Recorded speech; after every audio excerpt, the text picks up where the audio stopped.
Dalam setiap zaman, dalam setiap babak sejarah manusia yang hampir runtuh, selalu ada sebuah harapan, sebuah janji yang dititipkan oleh langit lewat mimpi-mimpi leluhur kita.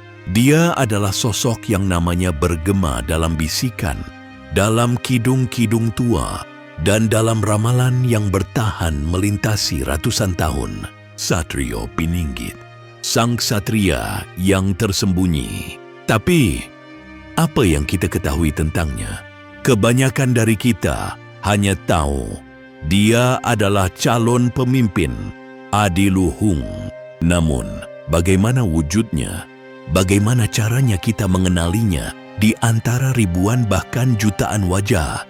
Atau jangan-jangan dia sudah ada di sini di antara kita, tapi kita tidak menyadarinya karena kita tidak tahu apa yang harus kita cari. Hari ini kita akan membongkar arsip rahasia itu. Kita akan menelusuri bukan hanya ramalan umum, tetapi naskah-naskah kuno yang jarang diungkap untuk menemukan 5 ciri fisik dan psikis rahasia Satrio Pininggit yang tidak diketahui publik. Ini bukan sekadar tontonan, tapi sebuah pencarian. Dan siapa tahu setelah menyaksikan ini, pandangan Anda tentang seseorang atau bahkan tentang diri Anda sendiri akan berubah selamanya. Mari kita mulai dengan sesuatu yang paling nyata, yang paling mudah dikenali, namun seringkali paling disalahpahami. Ciri fisik pertama, tanda centing bumi di telapak kaki. Anda mungkin berpikir, tahi lalat atau garis tangan saja. Tapi bukan itu yang dimaksud. Centing bumi secara harfiah berarti pasak bumi. Ini adalah sebuah tanda yang dalam filsafat Jawa diyakini sebagai simbol bahwa orang tersebut adalah penjaga keseimbangan dunia. Tandanya sendiri bukanlah tahi lalat biasa. Konon, itu adalah sekumpulan garis yang membentuk simbol tertentu. Ada yang mengatakan seperti gambar naga yang sedang memeluk bola bumi, atau terkadang seperti simbol Ojo Dume yang sangat samar. Yang lebih menarik, tanda ini tidak statis. Menurut beberapa penutur, tanda ini bisa hidup dan berubah seiring dengan perjalanan hidup dan tingkat spiritualnya. Bayangkan, sebuah peta takdir yang terpampang di telapak kaki, bukan untuk dilihat sembarang mata, tapi bagi yang tahu, itu adalah stempel dari langit. Apakah Anda pernah memperhatikan telapak kaki Anda dengan saksama? Mungkin ada cerita di sana yang menunggu untuk dibaca. Namun, tubuh fisik hanyalah wadah. Jiwa yang menghuninya adalah kunci sebenarnya. Dan ini membawa kita kepada ciri psikis pertama. Kemampuan rasa langking atau titeni yang hampir mirip indera keenam. Satrio Pininggit bukanlah cenayang yang bisa meramal nomor togel. Bukan, kemampuannya jauh lebih halus dan lebih powerful. Ini adalah kemampuan untuk merasakan denyut nadi zaman, merasakan gejolak sosial, ketidakadilan, atau bahkan bencana yang akan terjadi, bukan melalui visi mistis, tetapi melalui kepekaan intuisi yang sangat tajam terhadap alam dan manusia. Ini seperti rasa langking, sebuah istilah Jawa untuk kemampuan mendeteksi sesuatu yang tidak beres. Dia bisa masuk ke dalam sebuah ruangan dan langsung merasakan ada kepalsuan, ada penderitaan yang disembunyikan, atau ada kebohongan besar yang dirajut rapi. Dia adalah seismograf hidup untuk kebenaran dan keadilan. Seringkali orang seperti ini dianggap aneh atau terlalu serius. Karena di dunia yang sibuk dengan pencitraan, dia justru bisa melihat apa yang ada di balik topeng itu semua. Pernahkah Anda bertemu seseorang yang seolah bisa membaca suasana hati Anda tanpa Anda berkata apa-apa? Bisa jadi, itu adalah percikan dari kemampuan ini. Tapi bagaimana seseorang bisa memiliki kepekaan seperti itu?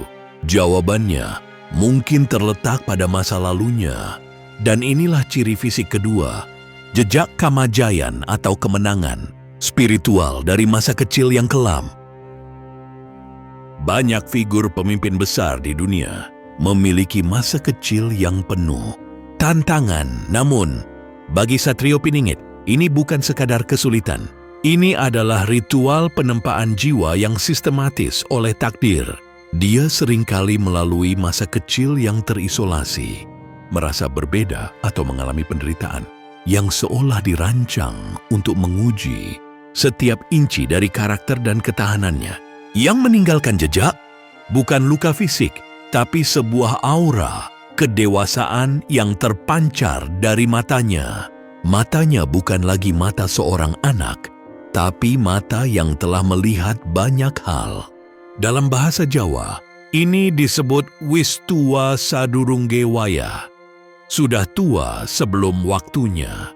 Namun, dari pengasingan, paksa inilah lahir kekuatan yang luar biasa. Dia belajar tentang empati dari penderitaannya sendiri. Dia memahami arti keadilan karena pernah diperlakukan tidak adil. Ini adalah luka yang berubah menjadi mutiara kebijaksanaan. Apakah Anda memiliki kenangan masa kecil yang berat, yang justru membentuk Anda menjadi pribadi yang lebih kuat dan peka? Renungkanlah. Bisa jadi itu bukan kutukan, tapi sebuah pemurnian. Dari penderitaan lahirlah kebijaksanaan, dan kebijaksanaan itu membutuhkan suara, tapi bukan sembarang suara. Ini membawa kita pada ciri psikis kedua, karisma, ajining diri, yang memancar tanpa perlu bersuara keras. Kita hidup di era di mana karisma sering disamakan dengan kegemilangan.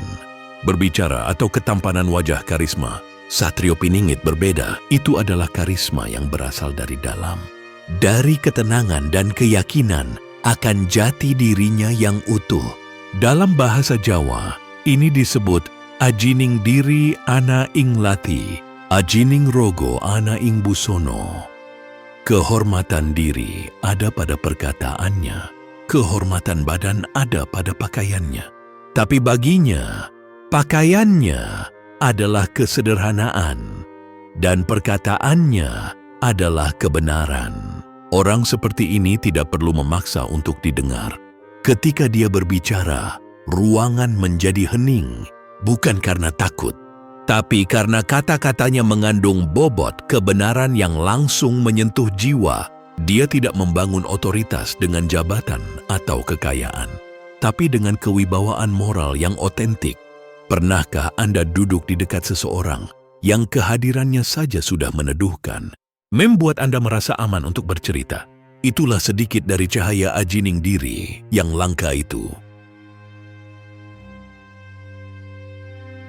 Dan sekarang kita sampai pada ciri terakhir, yang mungkin adalah yang paling misterius dan paling personal. Ciri fisik ketiga, kedatonan atau tempat bersemayamnya, cahaya batin. Ini mungkin terdengar paling abstrak, tapi justru inilah intinya. Kedatonan adalah sebuah titik dalam tubuh fisik yang menjadi saluran bagi cahaya spiritualnya. Dalam berbagai tradisi, ini sering dikaitkan dengan cakra jantung atau cakra mahkota. Bagi Satrio Piningit, titik ini aktif dan bersinar terang. Bagaimana manifestasinya secara fisik? Bukan seperti lampu neon, tentu saja, tapi orang yang sensitif bisa merasakan kehangatan atau cahaya yang memancar dari area sekitar dada atau kepalanya. Fotografer aura mungkin menangkapnya sebagai warna yang sangat terang dan jernih. Secara lebih nyata, ini terwujud dalam kewaskitaan hatinya, kemampuannya untuk menyembuhkan, bukan dengan tangan, tapi dengan kehadiran dan kata-katanya, kemampuannya untuk memberikan pencerahan tanpa menggurui. Dia adalah penjaga cahaya yang tugasnya adalah mengingatkan Orang lain akan cahaya dalam diri mereka sendiri. Inilah ciri yang menyatukan semua ciri sebelumnya. Dia adalah centing bumi karena cahayanya menstabilkan. Dia rasa langking karena cahayanya menerangi kebenaran. Dia memiliki kamajayan karena cahayanya telah dimenangkan melalui pertempuran batin. Dan dia memiliki ajining diri karena cahaya itulah sumber kewibawaannya. Jadi, siapa sebenarnya Satrio Piningit? Apakah dia satu orang yang akan datang menyelamatkan kita semua? Ataukah mungkin konsep ini lebih dalam dari itu? Mungkin Satrio Piningit bukanlah tentang satu individu, tapi tentang potensi tertinggi dalam setiap diri manusia. Potensi untuk menjadi ksatria bagi diri sendiri dan bagi lingkungannya. Potensi untuk peka, untuk bijaksana, untuk berkarisma dari ketulusan, dan untuk menjadi cahaya di tengah kegelapan.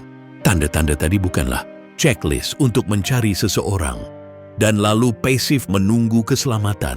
Tapi, bisa jadi itu adalah cermin. Sebuah cermin untuk kita berkaca. Sejauh manakah kita telah mengasah kepekaan kita? Seberapa dalam kita memahami penderitaan kita sendiri dan orang lain? Dan seberapa beranikah kita untuk menjadi cahaya? Sekecil apapun itu, di tempat kita berpijak sekarang. Misteri Satrio Piningit mungkin tidak akan pernah selesai dibahas. Tapi, mungkin itulah pesannya yang sebenarnya, bahwa penyelamatan tidak datang dari luar, tapi dimulai dari dalam. Jika penjelasan tadi membuka wawasan baru bagi Anda, jika Anda merasa terpanggil untuk menggali lebih dalam misteri-misteri Nusantara, spiritualitas, dan makna-makna tersembunyi dalam kehidupan, maka jangan berhenti di sini. Klik tombol like jika Anda merasa video ini berharga. Bagikan video ini kepada teman-teman yang Anda rasa perlu mendengarnya. Dan yang paling penting, subscribe channel ini sekarang. Karena dengan subscribe, Anda tidak hanya mendukung channel ini untuk terus berkembang, tetapi Anda juga mengunci tiket untuk perjalanan-perjalanan menarik berikutnya. Kita akan membongkar rahasia-rahasia lain, dari mitologi kuno hingga filsafat modern, yang akan membuat Anda melihat dunia dengan cara yang berbeda. Terima kasih telah menyaksikan. Sampai jumpa di pencarian berikutnya. Salam penuh makna. Wassalamualaikum warahmatullahi wabarakatuh.